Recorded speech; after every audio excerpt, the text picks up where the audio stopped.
கிழக்கு நியூஸ் நேயர்களுக்கு வணக்கம். நான் பத்ரி சேஷாத்ரி. மத்திய அரசு தொண்டு நிறுவனங்களுக்கு என்ஜிஓ அப்படின்னு சொல்கிறோம் இல்லையா, நான் கவர்மெண்டல் ஆர்கனைசேஷன்ஸ், இந்த தொண்டு நிறுவனங்கள் வெளிநாட்டிலிருந்து பணம் பெறுவது தொடர்பாக எஃப்சிஆர்ஏ அப்படின்னு ஒரு சட்ட விதிகள் இருக்குது. அந்த விதிகளை சற்றே கடுமைப்படுத்தி இருக்கிறது. இதுதான் நேற்றைய செய்தி. எல்லா பத்திரிகைகள்லையுமே இன்றைக்கு முதல் பக்க செய்தியாக வந்திருக்கிறது. ஏற்கனவே இந்த விதி ஒவ்வொரு ஆண்டும் ஒரு 2 ஆண்டுக்கு ஒரு முறையாக கடந்த 6 ஆண்டுகளில் ஒரு 3 முறைக்கு மேலே அமெண்ட்மெண்ட் பண்ணிட்டாங்க. இன்னும் ஒரு மாற்றத்தை இந்த அரசு நாடாளுமன்றத்தில் கொண்டு வர இருக்கிறது. அதற்கிடையில் தற்போது வரப்போகிற நாடாளுமன்ற அமர்வில் அதை கொண்டு வரலாம் என்று ஒரு வரைவு ஒன்றை வைத்திருக்கிறது. அதற்கிடையில் ரொம்ப ஸ்ட்ரிக்டாக இன்னொரு விதியை இப்போ அறிமுகப்படுத்தி நோட்டிஃபை பண்ணியிருக்காங்க.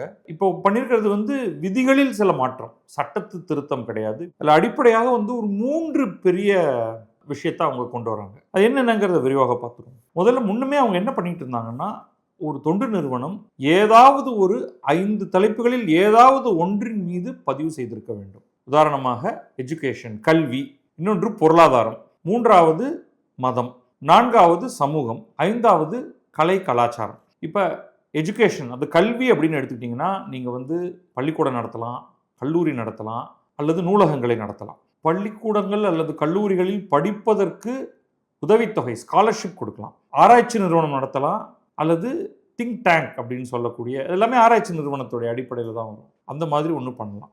இன்னொன்று, பொதுமக்களுக்கு கல்வியை கொண்டு போய் சேர்க்கலாம் பல விஷயங்களை பற்றி. அது சமூக குடிமையியல் பற்றி, உங்களுடைய ரைட்ஸ் அண்ட் டியூட்டிஸ் பற்றி, உங்களுடைய கடமைகள் என்ன, உரிமைகள் என்ன அப்படிங்கிறத பற்றி, general civic awareness, constitutional rights அப்படின்னு சொல்லுவோம், அரசியலமைப்பு சட்டம் குறித்து வாக்களிக்க வேண்டும் அப்படிங்கிறத பற்றி சொல்லலாம். அது உங்களுடைய உரிமை அப்படின்னு சொல்லலாம். அதற்கான விழிப்புணர்வு பிரச்சாரங்களை நடத்தலாம். இதெல்லாம் கல்வி அப்படிங்கிறதுல பொதுவாக வரும். அடுத்து பொருளாதாரம் அப்படிங்கிறது ரொம்ப ரொம்ப ரொம்ப ஆப்வியஸானது. முதல்ல வேலை வாய்ப்புகளை உருவாக்குதல், திறன் பயிற்சி கொடுத்தல். நீங்கள் வேலை வாய்ப்பை உருவாக்குதல்னா உங்களுக்கு ஏற்கனவே திறன் இருக்குது, அந்த வேலையை எடுத்துக்கலாம். இன்னொன்று, வேலை இருக்குது, உங்கள்கிட்ட திறன் இல்லை அப்படின்னா பயிற்சி கொடுக்கலாம். முக்கியமாக விவசாயத்துறை போன்ற துறைகளில் பலவிதமான வகைகளில் உதவி செய்யலாம். புதிய தொழில்நுட்பத்தை அறிமுகப்படுத்துவது, கற்றுத்தருவது, ப்ரொடக்டிவிட்டி இன்க்ரீஸ் பண்ணுறதுக்காக அந்த மாதிரிலாம் பண்ணலாம். மற்றொன்று, ஜென்ரல் தொழில்துறை அப்படின்னு எடுத்துக்கிறது. இப்போ தொழில் முனைவை ஊக்குவிக்கலாம், அதற்காக பயிற்சி கொடுக்கலாம், பாடங்களை நடத்தலாம். சிறு குறு தொழில், பொதுவாக யாரும் மிகப்பெரிய தொழிலுக்கு போய் இதெல்லாம் ஒரு என்ஜிஓ தேவையில்லை. ரொம்ப சிறு குறு தொழில் துறையில் நிறைய உதவிகளை செய்யலாம். அதுக்கப்புறம் இன்னும் நிறையா இருக்குது. இந்த ஃபினான்ஷியல் சர்வீசஸ் சம்மந்தமான அறிவு புகட்டுதல். இன்ஃபேக்ட் செபி போன்ற அமைப்புகளே, இந்த பங்குச்சந்தை கட்டுப்பாட்டு அமைப்புகளே கூட இதையெல்லாம் பண்ணும். நீங்கள் தவறாக முதலீடுகளை செய்துவிடக்கூடாது அப்படிங்கிறதுக்காக ஆர்பிஐயே நிறைய செயல்பாடுகளை இதில் பண்ணும். அந்த மாதிரி ஒரு விழிப்புணர்வு பிரச்சாரங்களை ஒவ்வொன்றுத்துக்கும் கடைசியாக விழிப்புணர்வும் அதுக்குள்ளே கூட சேர்ந்து வந்துடுது. இதெல்லாம் கான்ட்ரவர்சியே கிடையாது. ஒரு அடுத்து வரப்போகிறதுல தான் கான்ட்ரவர்சி வர ஆரம்பிக்குது. ரிலிஜன், மதம் சம்பந்தமானது. இப்போ மதம் சம்பந்தமான இடத்துல தொண்டு நிறுவனங்களை நீங்கள் நடத்தலாம்.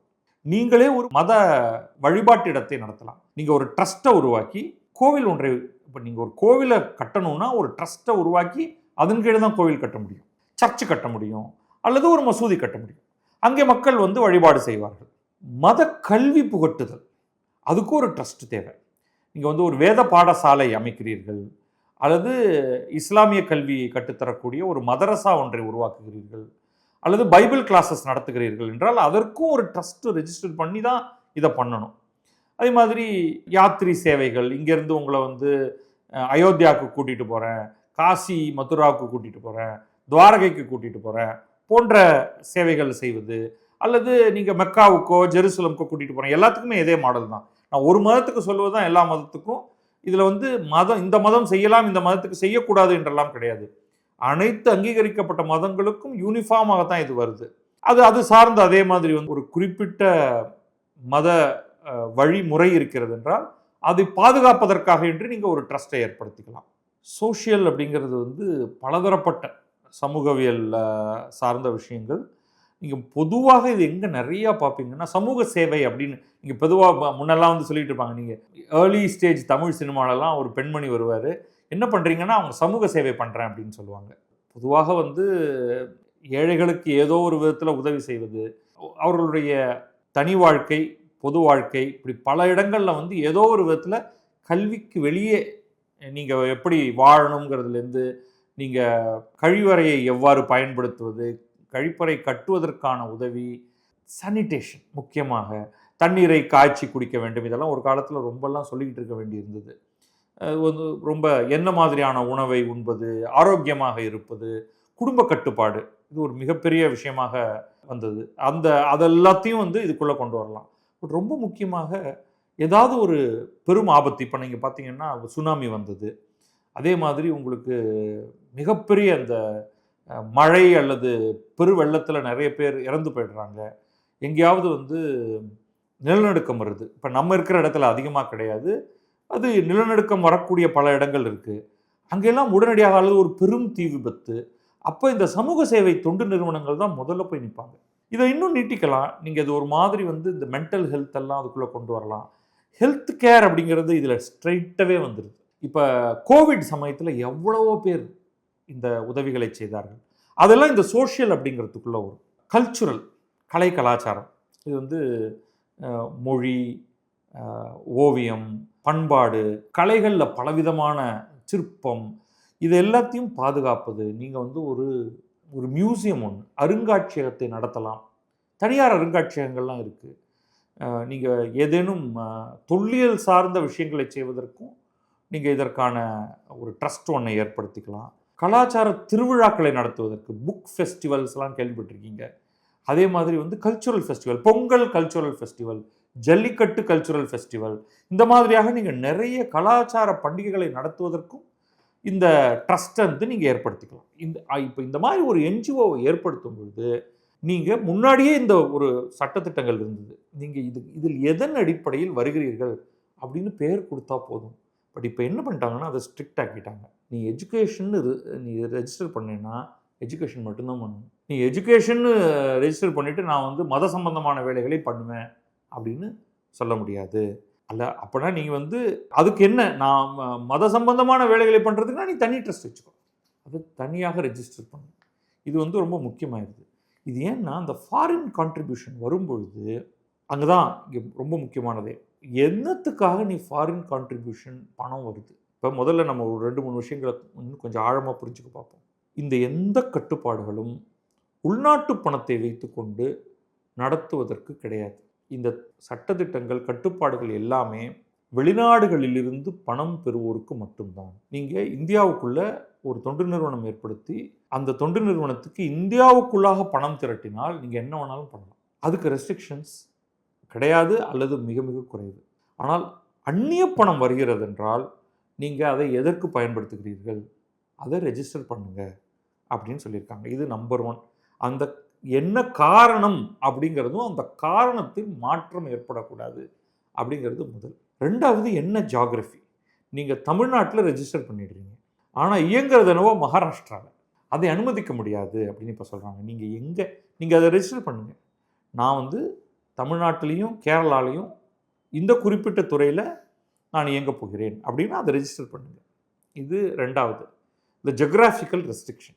நீங்கள் பண்ணக்கூடாதுன்னு சொல்லலை, நீ என்ன பண்ண போகிறங்கிறது சொல்லி பதிய வைத்துக்கொள். அதுக்கு என்ன அர்த்தம்னா, இந்த பதிந்து கொண்ட இடத்தை தவிர வேறு இடத்துல நீ பண்ணேன்னா I will come after you.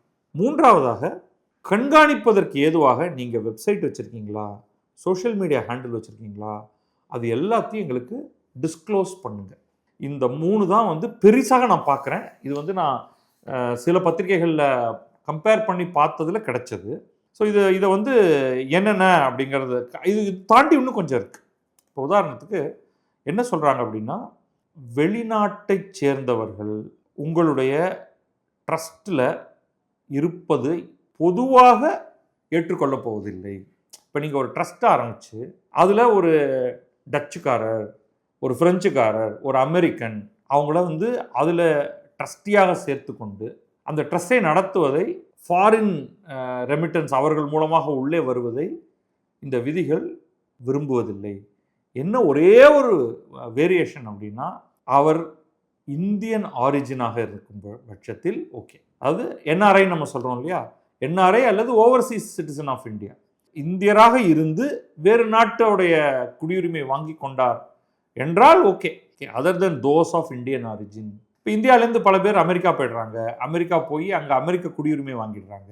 அமெரிக்க குடியுரிமை வாங்கியதற்கு பிறகு அவர்களை வைத்து இந்தியாவில் ஒரு ட்ரஸ்ட், அவர்களையும் ஒரு ட்ரஸ்டியாக வைத்து ட்ரஸ்ட்டை ஏற்படுத்தி கொண்டு அதன் மூலம் அந்நிய செலாவணியை பெறலாமா அப்படின்னா அது ஓகே. ஆனால் அமெரிக்கர் ஒரு 2 பேர், நம்ம இங்கே இந்தியர்கள் ஒரு 3 பேரை வச்சு ஒரு ட்ரஸ்ட்டை உருவாக்கி அதில் ஃபாரின் கரன்சியை பெறலாமா என்றால் இல்லை அப்படின்னு, அல்லது அதற்கு தனியாக அனுமதி பெற வேண்டும்.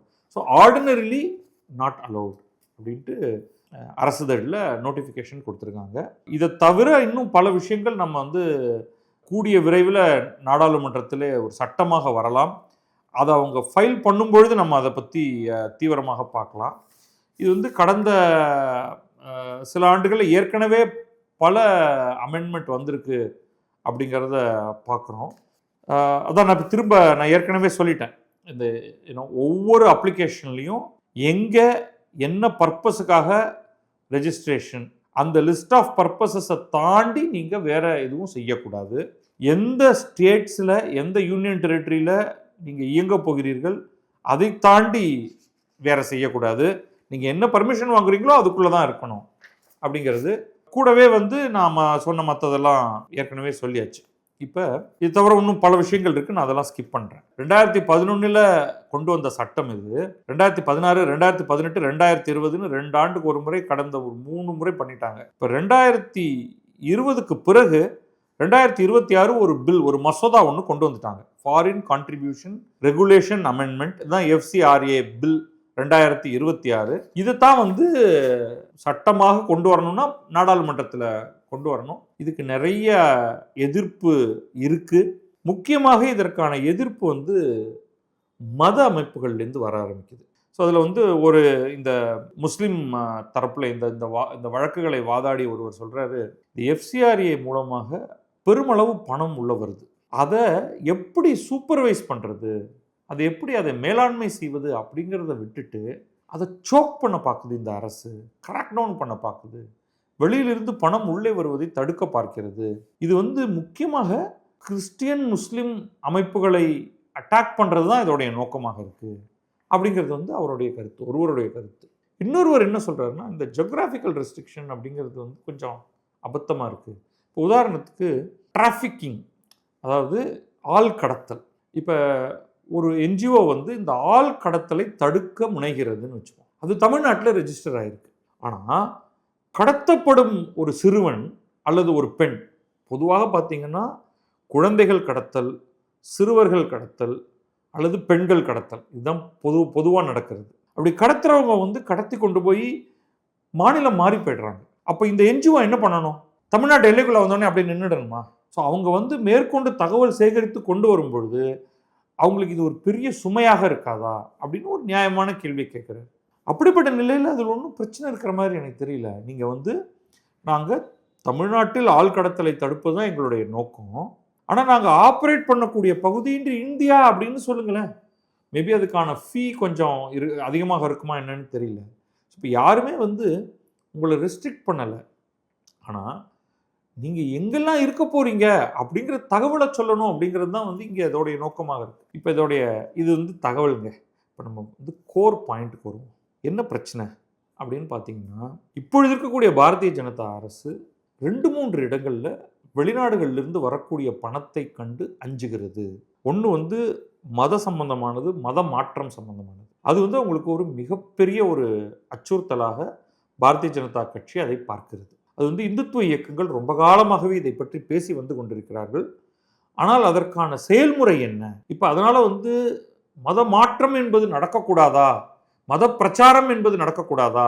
ஆனால் 2க்கும் வித்தியாசம் இருக்குது. மத பிரச்சாரத்துக்கும் மத மாற்றத்துக்குமான ஒரு தெளிவான வித்தியாசங்கள் இருக்கின்றன. இதற்கு அடுத்தது வருது வந்து அந்நிய பணத்தில் நடக்கக்கூடிய மத பிரச்சாரமும் மத மாற்றமும். ஸோ அந்த அந்நிய பணம் அப்படிங்கிறது தான் வந்து கடுமையாக ரெஸ்ட்ரிக்ட் பண்ணணும் அப்படின்னு பார்க்குறாங்க. இது ஒன்று.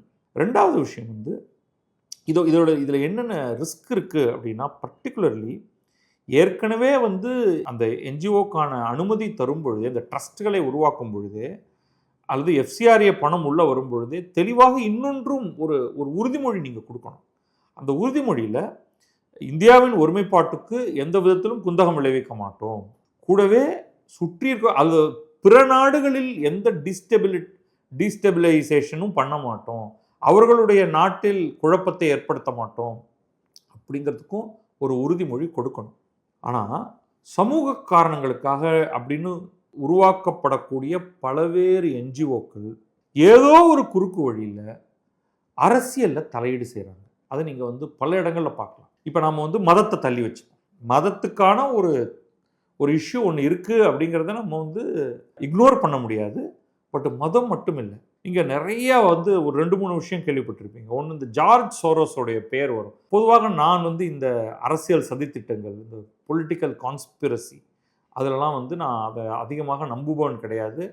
அது கொஞ்சம் சிறுபிள்ளைத்தனமானதுங்கிறது என்னுடைய பர்சனல் கருத்து. ஆனால் பல உலக நாடுகள், அமெரிக்கா சேர்த்து ஒரு கருத்து இருக்கிறது என்னன்னா, அந்நிய நாட்டை சேர்ந்த அமைப்புகள், தனிநபர்கள், அது பணக்காரர்களோ நாடுகளோ மிகப்பெரிய அளவுக்கு பணத்தை வெவ்வேறு நாடுகளுக்கு அனுப்பி அந்த நாட்டின் அரசியல் செயல்பாடுகளை ஏதோ ஒரு விதத்தில் பாதிக்கிறார்கள் அப்படின்னு. ஸோ இதை கட்டுப்படுத்துவது எப்படி அப்படின்னா, குறிப்பிட்ட சில விஷயங்களை கொள்கைகளாக வைத்திருப்பார்கள். நீங்கள் வாக்குரிமையை பரப்ப போகிறோம் அப்படின்னு சொல்லி ஒரு என்ஜிஓ ஆரம்பிக்கலாம். ஆனால் அது சட்டிலாக நீங்கள் யாருக்கு வாக்களிக்க வேண்டும், யாருக்கு வாக்களிக்க கூடாது அப்படின்னு ஒரு ஒரு ட்விஸ்ட் ஒன்று அங்கே உள்ளே கொண்டு வரலாம். அதுக்கு பெருமளவுக்கு பணம் ஏதோ ஒரு சில ஐரோப்பிய ஏஜென்சிஸ் மூலமாக வந்திருக்கும். சைனாவோட பணம் பல இடங்களில் துள்ளி விளையாடுது. அவர்களுக்கு இந்தியா மிகச் சிறப்பாகலாம் நடைபெற வேண்டும் அப்படிங்கிறதெல்லாம் கிடையாது. நீங்கள் இன்னொன்று ஒன்று கவனிக்கணும். ஒரு ஒரு ஸ்கேல் நீங்கள் எடுத்துக்கிட்டிங்கன்னா, நம்ம எதுக்கெடுத்தாலும் நம்மளை டிட்ராக்டர்ஸ், இந்தியாவுடைய எதிரிகள் இந்தியாவையும் சைனாவையும் கம்பேர் பண்ணுவாங்க. பாருங்கள், சீனாவின் பொருளாதாரம் அப்படியே வானில் பறந்து கொண்டிருக்கிறது அப்படின்னு சொல்லுவாங்க. இந்தியாவை பாருங்கள், ஏதோ மாட்டு வண்டி வேகத்தில் போய்கொண்டிருக்கிறது. சைனாவை பாருங்கள், ராக்கெட் வேகத்தில் போய்கொண்டிருக்கிறதுன்னு. ஆனால் சைனா எப்படி என்ஜிஓக்களையும் ஃபாரின் கான்ட்ரிபியூஷனையும் கண்ட்ரோல் பண்ணுது அப்படின்னு ஒரு சாதாரணமான ஒரு கேள்வி ஒரு சின்ன இணையத்தில் ஒரு தேடுதல் ஒன்று பண்ணுங்க. இந்தியாவில் உள்நாட்டு பணத்தில் இயங்கும் என்ஜிஓக்களுக்கு கம்ப்ளீட் ஃப்ரீடம், தடை என்பது கிடையவே கிடையாது. சீனாவில் உள்நாட்டு என்ஜிஓக்கே பணம் சைனாவிலிருந்து உள்ளிருந்தே வருகிறது, ஆனால் அது இயங்குவதற்கே கழுத்தை திருகி வச்சிருக்கான். இந்தியா ஃபாரின் கான்ட்ரிபியூஷனை தான் கண்ட்ரோல் பண்ணுது, சீனா ஃபாரின் கான்ட்ரிபியூஷனை மிக கடுமையாக கண்ட்ரோல் பண்ணுது. ஆனால் இந்தியா இப்போ என்ன பண்ணிட்டு இருக்குன்னா, இந்தியாவுடைய இந்த டைட்டனிங் ஆஃப் த ரெகுலேஷன் இந்தியாவை சீனாவை நோக்கி நகர்த்தி கொண்டிருக்கிறது. இன்னொரு பக்கம் எக்ஸ்ட்ரீம், இன்னொரு பக்கம் பார்த்தீங்கன்னா அமெரிக்கா ஹைலி லிபரல். யார் வேண்டுமானாலும் என்ஜிஓக்களை உருவாக்கலாம், ஃபாரின் என்டிட்டிஸ் உருவாக்கலாம், டிக்ளேர் பண்ணணும், அவ்வளோதான். நீங்கள் உருவாக்கக்கூடாதுன்னெலாம் கிடையாது. உங்களுக்கு ஃபாரின் கான்ட்ரிபியூஷன் வரலாம், டிக்ளேர் பண்ணணும். நீங்கள் மத பிரச்சாரத்தில் ஈடுபடலாம், பொலிட்டிக்கல் கான்ட்ரிபியூஷன் கொடுக்க முடியாது. உதாரணத்துக்கு இந்த மாதிரி அந்நிய பணத்தை ரிப்பப்ளிகன் கட்சிக்கோ அல்லது டெமோக்ராட்டிக் கட்சிக்கோ அல்லது டொனால்ட் ட்ரம்ப்புக்கோ அதுக்கு எதிர்கட்சியில் இருக்கிற ஒருத்தருக்கோ இப்போ ஜோ பைடனுக்கோலாம் கொடுக்க முடியாது. That is prohibited. ஆனால் நீங்கள் தனியாக ஒரு கேம்பெயின் நடத்தலாம், அனௌன்ஸ் பண்ணணும், முன்னாடியே சொல்லிடணும். அந்த ரெஜிஸ்ட்ரேஷன் ஆர்கனைசேஷன் எதுவோ அந்த அமைப்பிடம் நீங்கள் யார், உங்களுக்கு பணம் எங்கிருந்து வருகிறது அப்படின்லாம் சொல்லணும். இல்லாமலும் அங்கே பணம் பல்வேறு விதங்கள் அங்கேயும் உள்ளே விளையாடுது, அதுவும் கண்டுபிடிக்கப்பட்டிருக்கிறது. ஸோ இதை ஒட்டுமொத்தமாக நீங்கள் பார்க்கும் பொழுது இது இந்தியாவை பொறுத்தவரை நாம் அமெரிக்கா கிடையாது, நம்ம சீனாவை நோக்கி போய்கொண்டிருக்கிறோம். அப்படின்னா இந்த விஷயத்தில் நான் அதை தவறாக எடுத்துக்கொள்ள மாட்டேன். முக்கியமாக ஃபாரின் கான்ட்ரிபியூஷன் அப்படிங்கிறத ரொம்ப ரொம்ப ரொம்ப கட்டுப்படுத்தி வைக்க வேண்டும். அதனால் இந்தியாவில் மிகப்பெரிய பிளவுகளை ஏற்படுத்த முடியும் அப்படிங்கிறது என்னுடைய கருத்து. இதை யார் இதை எதிர்க்கிறார்கள் அப்படின்னு பார்த்தா, எனக்கு மத விஷயத்தில் இஸ்லாமிய கிறிஸ்தவ அமைப்புகளுக்கு ஒரு நோக்கம் இருக்கிறது. அவர்கள் இவ்வளவு நீங்கள் அப்படியே ஸ்குவீஸ் பண்ணுறீங்களே இந்த எஃப்சிஆர்ஏ மூலமாக என்று அவர்கள் கேட்கிறார்கள். ஸோ அதில் ஒரு சில நியாயம் இருக்குது. அதுக்கு எப்படி அதற்கான ஒரு உனக்கும் இல்லை எனக்கும் இல்லை ஒரு ஒர்க்கிங் மாடலை உருவாக்குவோம் அப்படின்னு சொல்லலாம். ஆனால் நிறைய லெஃப்ட் லீனிங் ஆர்கனைசேஷன்ஸ் அவங்க எல்லாருமே இன்றைய ஆட்சியாளர்களுக்கு எதிரானவர்கள். என்னென்னவோ விருதுகளை எல்லாம் உலகம் முழுவதும் கொடுத்து கொண்டு இந்தியாவில் இருப்பவர்களுக்கு அந்த விருதுகளை கொடுப்பது, அதன் மூலம் இந்தியாவில் பிளவுகளை ஊக்குவிப்பது அப்படிங்கிற ஒரு செயல்பாட்டை செய்து கொண்டிருப்பவர்களுக்கு கட்டாயமாக ஒரு ஸ்குவீஸ் ஒன்று கொடுத்தாகும். ஏன்னா நீங்கள் என்ன இந்தியாவுக்குள் நீங்கள் என்ன செய்வதாக இருந்தாலும் இந்தியாவில் ஒரு ஏஜென்சியை ஏற்படுத்தி கொண்டு ஒரு ட்ரஸ்ட்டை உருவாக்கி இந்தியாவில் பணம் பெற்று நீங்கள் இந்தியர்களிடம் என்ன வேண்டுமானாலும் பரப்புங்கள். ஃபாரினரை உங்களுடைய ஏஜென்சியில் ஒரு ட்ரஸ்டியாக வைத்துக்கொண்டு அவருக்கு இந்தியா மீது என்ன கருணை, அவர் ஏன் பணம் கொண்டு வருகிறார், அவருடைய நோக்கம் என்ன? இந்த சும்மா அந்த முன்னெல்லாம் மாதிரி இந்தியாவில் மக்கள் உணவுக்கு கஷ்டப்படுகிறார்கள், அவர்களுக்கு உணவு அளிப்பதற்காக நாங்கள் ரொட்டி துண்டு அனுப்புகிறோங்கிற கதையெல்லாம் நம்ம இன்னைக்கு தாண்டி வந்தாச்சு. இன்னைக்கு எல்லா மாநிலங்களிலும் மத்திய அரசு எல்லோருக்கும் சப்சிடைஸ்டு ஃபுட் கிரெயின்ஸ் கொடுத்து கொண்டிருக்கிறது. அதை இன்னும் ஒரு சில மாநிலங்கள் அந்த சப்சிடி அமௌண்ட்டையும் கிளியர் பண்ணி இலவசமாகவே கொடுக்கிறார்கள். உதாரணத்துக்கு தமிழகம் மாதிரியான இடத்துல ரேஷனில் உங்களுக்கு கிடைக்கக்கூடிய அந்த அரிசி என்பது இலவசமாக கொடுக்கப்படுகிறது. அதன் தரத்தை உயர்த்தலாம், மற்றதெல்லாம் பண்ணலாமே தவிர யாரும் உணவுக்கு கையேந்தி அமெரிக்காவிலேருந்து பால் பவுடர் டின்னு வரணுங்கிற அந்த மாதிரி நிலை 1960கள் 1970களோட ஆரம்பத்திய நிலை கிடையாது. அவனுடைய கோதுமை அதில் இருக்கக்கூடிய பல்வேறு கலைகளோடு சேர்ந்து இந்தியாவுக்கு வந்தது. அந்த தேவை இன்றைக்கு கிடையாது. நீங்கள் அவன் பள்ளிக்கூடத்தில் ஒரு கட்டத்தில் இதெல்லாம் நடந்திருக்கு, நான் இல்லைன்னு சொல்லலை. ஆனால் நீங்கள் அதையெல்லாம் தாண்டி வந்து விட்டீர்கள். இன்றைக்கு உங்களுக்கு சில துறைகளில் இன்றைக்கும் அந்நிய செலாவணி வந்து கொண்டிருக்கிறது. இது உதாரணமாக ஹெல்த் கேர் ஸ்பேஸில் நிறையா வருது. ஆனால் ஹெல்த் கேர் ஸ்பேஸில் வர்ற பணத்தை வைத்துக்கொண்டு லேசாக அப்படி ஒரு ட்ராமா காண்பித்து விட்டு அந்த பணத்தை வைத்துக்கொண்டு வேறு என்னென்ன நடக்கிறது அப்படிங்கிறது தான் டைட்டன் பண்ண பார்க்குறது. ஏன்னா எல்லாருமே என்ன நினைப்பாங்க, ஆமாங்க என்னங்க இது நியாயம்தானங்க, அவர் உடல்நலம் சார்ந்தோ அல்லது உணவு சார்ந்தோ அல்லது கண்ணுக்கு கண்ணாடி போடுறது சார்ந்தோ ஒரு அமைப்பு இயங்கி கொண்டிருக்கிறது, அந்த இயக்கத்துக்கு பணம் வர்றதுல என்னங்க தப்பு அப்படின்னு சொன்னால் அவர்கள் வேறு என்ன செய்கிறார்கள்? இங்கே ஒன்று சொல்லிட்டு பணத்தை வாங்கிட்டு வேற எதையாவது நீ செய்கிறியா என்றால் அதை கட்டுப்படுத்தியே ஆக வேண்டும் அப்படிங்கிறதுல எனக்கு மாற்று கருத்து இல்லை. அதை வெளிப்படையாகத்தான் நம்முடைய அரசு செய்கிறது. ஒவ்வொரு வரியாக படித்து அந்த எஃப்சிஆர்ஏ அந்த மசோதா தாக்கல் செய்யும் பொழுது நம்ம அதை பற்றி பேசுவோம், இன்னும் விரிவாக பேசுவோம். இப்பொழுதைக்கு இது ரொம்ப தெளிவாக இருக்குது. நீ கல்வித்துறையா, பொருளாதாரத்துறையா, மதம், சமூகம், கலாச்சாரம், இதில் எந்த துறையில் அதில் என்ன ஸ்பெசிஃபிக்காக நீ பண்ணுற அதை முன்வைத்து நீ பணம் வெளிநாட்டிலிருந்து வாங்குவதாக இருந்தால் வாங்கு. வெளிநாட்டைச் சேர்ந்த யாரும் உன்னுடைய ட்ரஸ்டில் இருக்கக்கூடாது. நீ என்ன நோக்கத்துக்காக எந்த பகுதிகளில் அதை செய்ய வேண்டுமோ அதை மட்டும் செய். உன்னுடைய சோஷியல் மீடியா ஹேண்டில், ஏன்னா நீ இதெல்லாம் பண்ணுறேன்ட்டு ஒரு ஓரத்தில் நீ தேர்தல் விவகாரங்களில் தலையிட்டால் அந்த தகவல் எங்களுக்கு தெரிய வேண்டும். அப்போ நீ வயலேட் பண்ணால் சோர்ஸை கட் பண்ணணும், இவ்வளோதான் விஷயம். ஸோ அந்த விதத்தில் இதை நான் வரவேற்கிறேன். நன்றி, வணக்கம். நான் பத்ரி சேஷாத்ரி. இது கிழக்கு நியூஸ்.